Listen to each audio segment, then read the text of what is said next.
everyone, I've just came back from my shopping and I'm going to do a what's in my fridge video for you guys. So stay tuned and come check out what I are about to open up the fridge.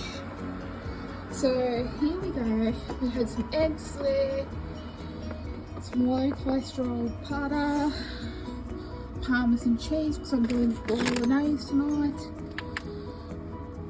some yogurt, raspberry coil,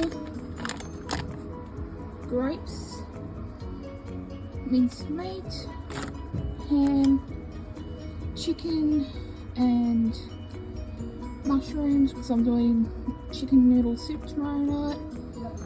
Here we have some cat food, a Diet Coke, a bowl of fruit, some avocado, banana, pumpkin and corn, and we have capsicum and a